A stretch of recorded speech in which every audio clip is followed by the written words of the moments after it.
Alright, this is our second physics project. Our group is Max, Finn, and Osman, and we picked the blocks problem. So let's jump right into it. There are two boxes.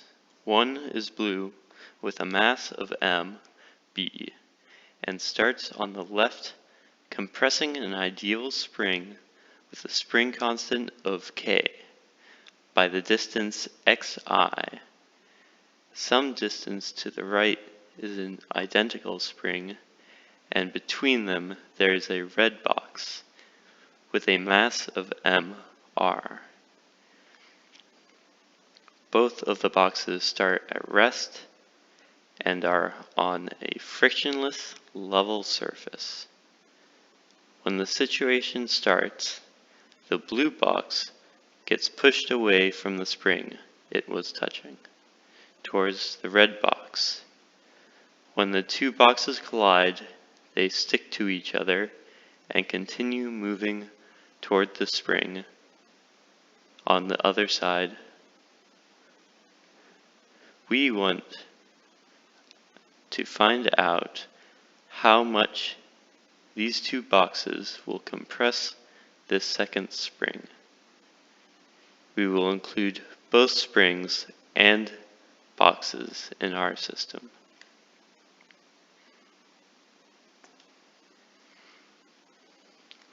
This animation shows an approximation of what this situation may look like.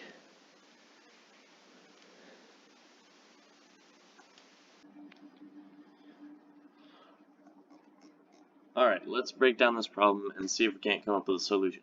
The first thing that is important to outline is all of the information that is laid out to us in the problem itself. So here's what we know. We know that the surface the blocks slide on is completely frictionless, and this becomes important when we look into the energy of the system. Focusing on the blocks themselves, we know a few important details. The first is their mass. We're told each block's mass, and we know that those two values are not necessarily the same, so we need to account for that. We also know that the blocks start at rest, which tells us a lot about the system's energy. Additionally, we're told that the blocks stick together after they collide, which is important when solving this problem.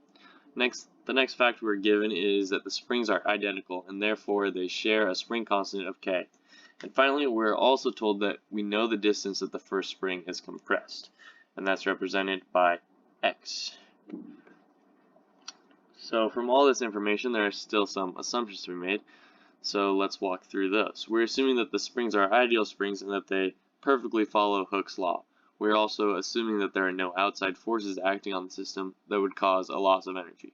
And lastly, we're assuming that the collision is perfectly inelastic and that there's no loss of momentum through that collision.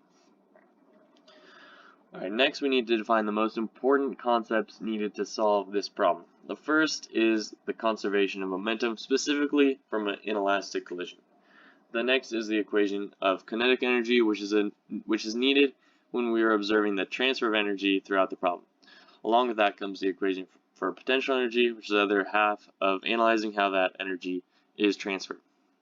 For this problem specifically, we use Hooke's law and the definition of a spring's potential energy for all of our energy calculations, because the springs are the only part of our system that can provide that potential energy.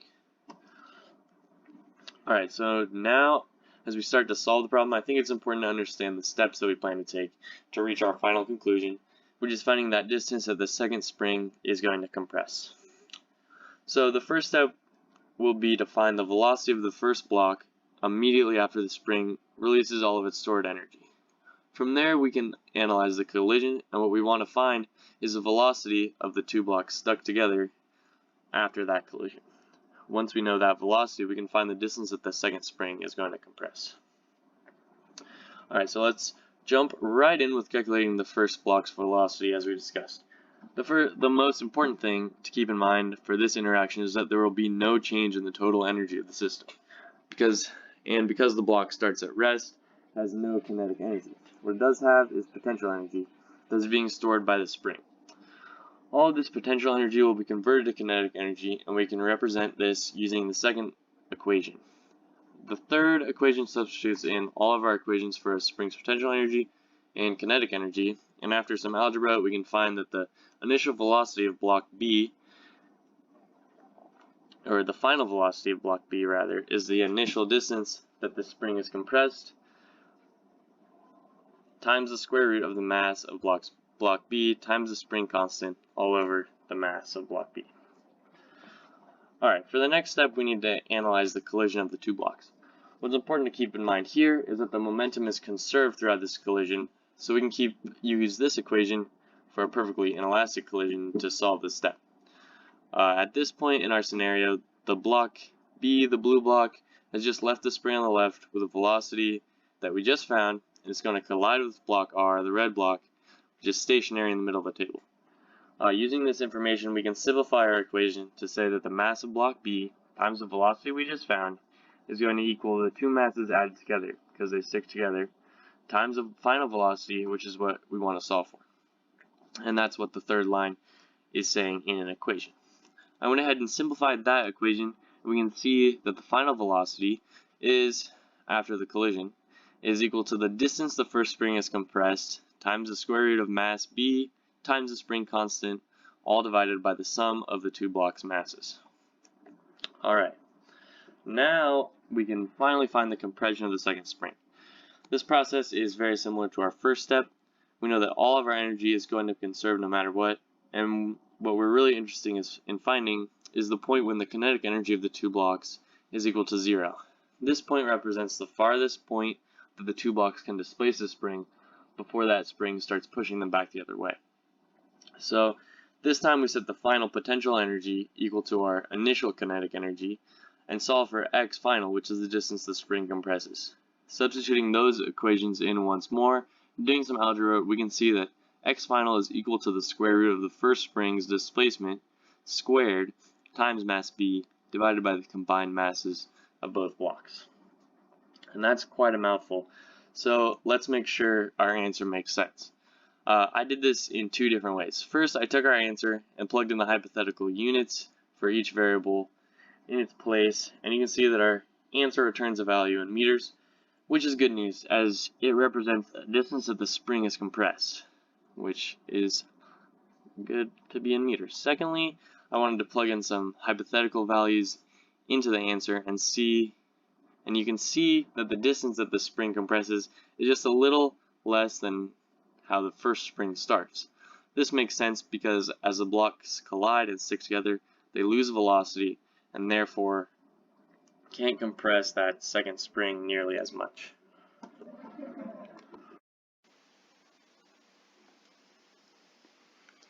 While the blue box is touching the first spring, it accelerates at a decreasing rate due to the decreasing force from the spring as you approach its equality point. As you can see, when it is not interacting with anything else in the system, there is no acceleration, due to there being no resistive forces, such as air resistance or friction. When the blue box collides with the red box, there is an impulse, which results in an acceleration in the negative direction for the blue box. And when it reaches the second spring, it accelerates in the negative direction, mirroring the type of action that happened at the beginning.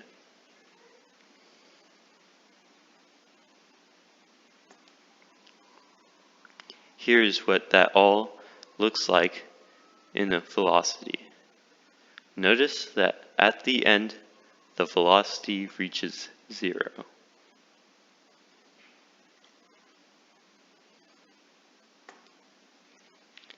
Here we can see how all of the spring potential transfers into kinetic energy.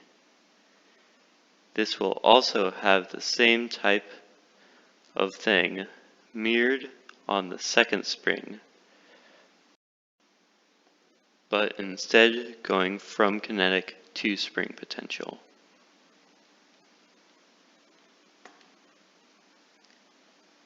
In this graph, showing what the momentum could look like, you can see that the momentum stays the same during the collision and it's just split between the two boxes.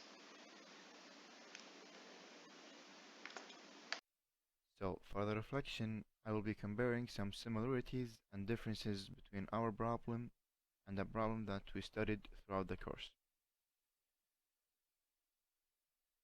The problem is activity 8.1 from week 8 studio. And this is the problem from the studio, and that's our problem. So I'll start with the similarities. For both problems, we have a spring, and also the box mass is known for both problems, and the table is frictionless for both. Also, the spring in both problems has a constant k. And for the differences, we have two boxes here instead of one, and we have two springs instead of one. Also, there is a collision that will occur here, and here there is no collision. For the last difference, we only need to determine the displacement, which makes it easier to solve. And that's it for our project. Thank you for listening.